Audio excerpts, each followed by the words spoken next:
Hello student, welcome to our history class. I hope you seen my last videos of history subject. In that videos we complete two lessons.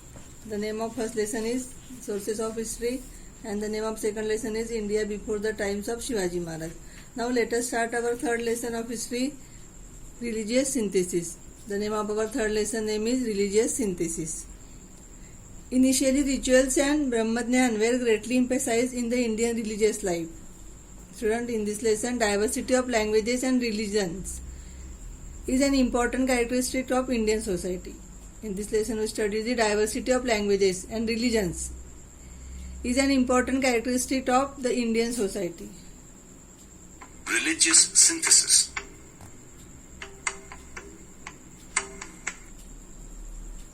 Introduction. We all have our group of friends. Everyone in the group is different from one another in some or the other aspect.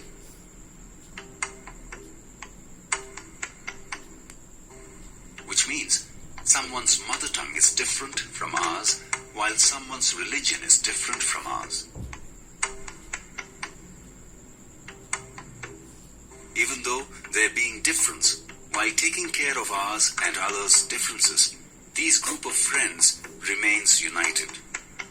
Something similar to this is about our Indian society.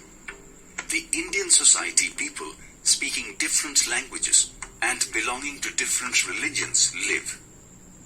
Preserving the diversity of language and religion, respecting each other, these people live together. This diversity of language and religion today is considered as a unique feature of the Indian society. Considering this feature, the Indian Constitution has adopted the principle of secularism. This class is an example of this kind of unity. This is their teacher. He likes his students because, in spite being different in many respects from each other, they do not fight at all. So he has decided to take his students to a study tour. They are going to visit the Sarva Dharma Sabha, where they will learn about the saints of different religions. In order to inculcate this principle of secularism during the medieval age, many attempts were made to bring religious harmony in the Indian society and religious coordination in the Indian masses. The Bhakti movement, Sikhism, and Sufi sect during the medieval period have made great efforts for shaping the social life of the people. The Bhakti movement, Sikhism, and Sufi sect. Diversity of languages and religions is an important characteristic of the Indian society. Considering this feature, the Indian Constitution has adopted the principle of secularism in medieval India. Two attempts to bring about religious synthesis in social life were made on basis of this principle. Among these efforts, the Bhakti movement, Sikhism, and the Sufi sect have the significant place. These different streams of thought arose in different parts of India. They emphasize harmony between the different sects and religions, along with devotion to God. We shall study them in this chapter. Sect have a significant place in our society. These different streams of thoughts arose in different parts of India. The Bhakti movement, along with devotion to God, emphasized on religious synthesis and communal harmony.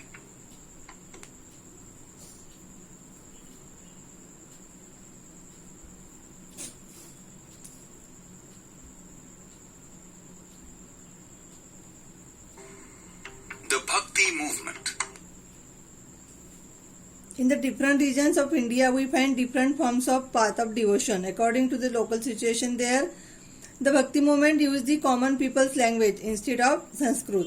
The Bhakti movement used the common people's language instead of Sanskrit. This helped the development of regional language. Here start our first point is Bhakti movement. In this lesson, include the Bhakti movement, Mahanubhav Pantha, and the Sufi sect. Our first point is Bhakti movement. It is believed that the Bhakti movement originated in South India. Bhakti movement originated from South India. The Nayanar and the Alwar Bhakti movements emerged in this region.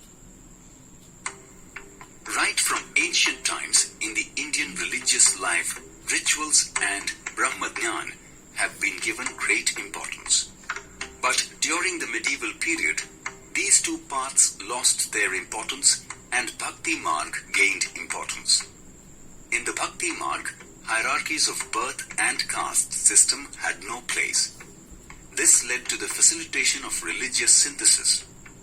In different regions of India, based on the local conditions there, different Bhakti sects emerged. These sects, instead of preaching in Sanskrit language, preached in the common people's language. This helped in the development of various regional languages. The Bhakti movement is believed to have originated in South India. In South India, the Nayanar and Alwar Bhakti movements emerged. From them, the Nayanars were devotees of Shiva and the Alvars were devotees of Vishnu. By believing Shiva and Vishnu are the same divine power, an attempt was made to bring these sects together. As part of this attempt, half part of Shiva and In Bhakti movement, there were also attempts to consider Shiva and Vishnu as one and the same and bring them together. Harihar idols which depict half Vishnu and half Shiva. Harihar idols which depict half Vishnu and half Shiva were produced in this period on the large scale. People belonging to all social strata had participated in these Bhakti movements. part of Vishnu were brought together to create Harihara idol. In South India's Bhakti movement, people belonging to all social strata had participated. Love for God, humanity, compassion, mercy, etc. values were preached in these Bhakti movements. In South India, Ramanuja and other acharyas strengthened the base of the Bhakti movement. These religious leaders explained to the people that God is for all and He does not discriminate. The teachings of Ramanuja had a great impact in North India. People belonging to all social strata had participated in these Bhakti movements. They preached values like love of God, humanity, compassion, mercy, etc. Ramanuja and the other acharyas strengthened the base of Bhakti movement in South India. They told people that God is for all.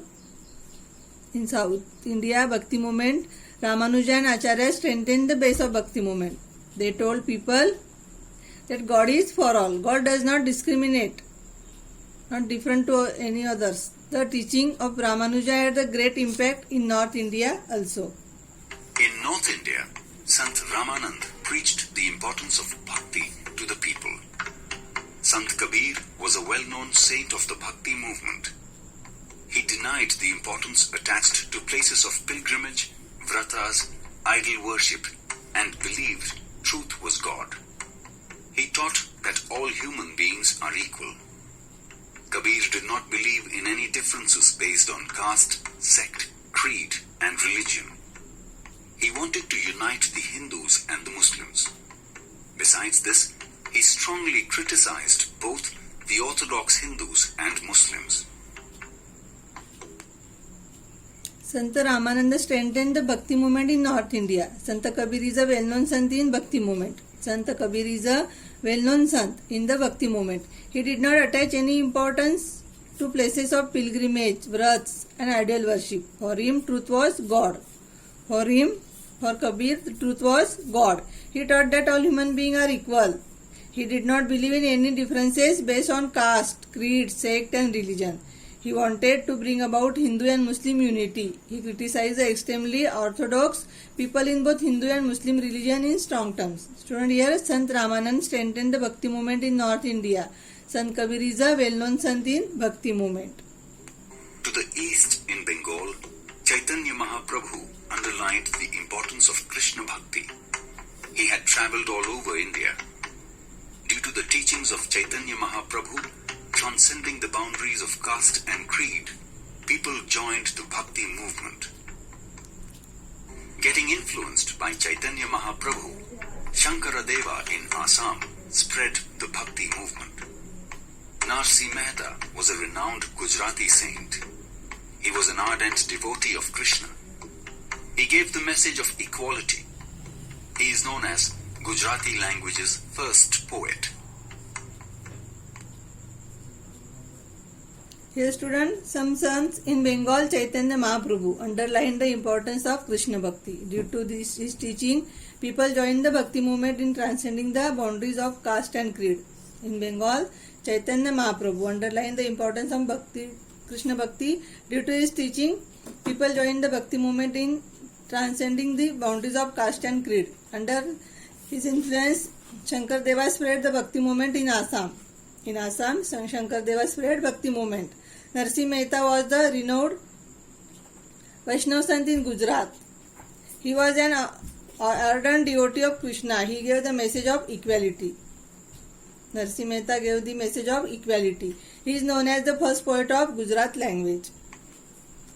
Amongst the Bhakti movement Krishna devotees, one of the famous saints is Sant Mirabai.